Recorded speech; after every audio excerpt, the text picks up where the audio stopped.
नमस्ते सिवान, इंतजार अब खत्म हुआ। 40+ साल की अनमैच्ड लेगेसी के साथ इंडिया का ट्रस्टेड नेम विद्या मंदिर क्लासेस अब सिवान आ चुका है। सिवान ने एक प्रेसिडेंट दिया, अब सिवान देगा इंडिया के नेक्स्ट IITians और doctors. Vidya Mandir classes Siwan. Admissions are open now for classes 8th to 12th for JEE, NEET and Olympiads.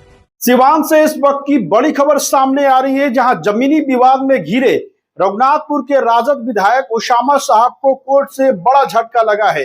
चर्चित डॉक्टर दंपति जमीन विवाद मामले में उनकी जमानत याचिका खारिज कर दी गई है। इस फैसले के बाद राजनीतिक हलकों में हलचल तेज हो गई है। आइए आपको पूरा मामला विस्तार से समझाते हैं। सिवान जिले में इन दोनों एक हाई प्रोफाइल जमीन विवाद ने सियासी पाला चढ़ा दिया है। रघुनाथपुर विधानसभा क्षेत्र से राष्ट्रीय जनता दल के विधायक और पूर्व दिवंगत सांसद मोहम्मद शहाबुद्दीन के पुत्र उसामा साहब एक डॉक्टर दंपति के साथ जमीन को लेकर चल रहे विवाद में घिरे हुए हैं।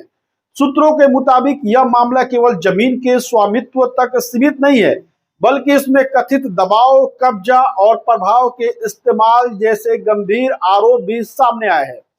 यही वजह रही है कि मामला तेजी से तूल पकड़ता गया है और कोर्ट तक पहुंच गया है। कोर्ट का फैसला इस पूरे प्रकरण में विधायक उसामा साहब की ओर से अदालत में जमानत याचिका दाखिल की गई थी, लेकिन इस मामले को गंभीरता से देखते हुए अदालत ने फिलहाल उन्हें राहत देने से साफ इनकार कर दिया है। कोर्ट ने जमानत याचिका को खारिज करते हुए ये संकेत दिया है कि मामले की जांच अभी शुरुआती और महत्वपूर्ण चरण में है। ऐसे में आरोपों की गहराई से पड़ताल जरूरी है।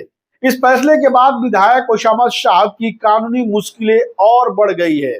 बताया जा रहा है कि जिस जमीन को लेकर विवाद हुआ है उस पर डॉक्टर दंपति अपना दावा जता रहे हैं, जबकि दूसरी ओर विधायक पक्ष भी उसी जमीन को लेकर अपना अधिकार बता रहे हैं। बताया जा रहा है कि उसामा साहब अपनी पत्नी के नाम से इस जमीन को रजिस्ट्री कराए हैं। इस विवाद ने अब कानूनी और राजनीतिक रूप ले लिया है।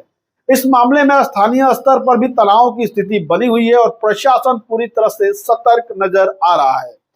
अब इस पूरे मामले को लेकर राजनीति भी गर्मा गई है। विपक्षी दलों ने इस मुद्दे को लेकर राजद पर हमला तेज कर दिया है और इसे सत्ता के दुरुपयोग का मामला बताया गया। फिलहाल कोर्ट के इस फैसले के बाद यह मामला और ज्यादा चर्चा में आ गया है। अब सबकी नजरें इस पर टिकी हुई है कि आगे जांच में क्या सामने आता है और क्या यह मामला और ज्यादा राजनीतिक रंग लाता है। तो सिवान की इस बड़ी खबर पर फिलहाल इतनी ही जानकारी, लेकिन बड़ा सवाल यही है, क्या यह मामला आने वाले दिनों में और तूल पकड़ेगा? क्या विधायक उसामा साहब की मुश्किलें और बढ़ेंगी? इस खबर पर हम लगातार नजर बनाए हुए हैं। बने रहिए बिहार न्यूज एक्सप्रेस के साथ। फेसबुक पे देख रहे हैं तो फॉलो करें, शेयर करें, लाइक करें। यूट्यूब पे देख रहे हैं तो सब्सक्राइब करें, लाइक करें, शेयर करें। बहुत बहुत धन्यवाद।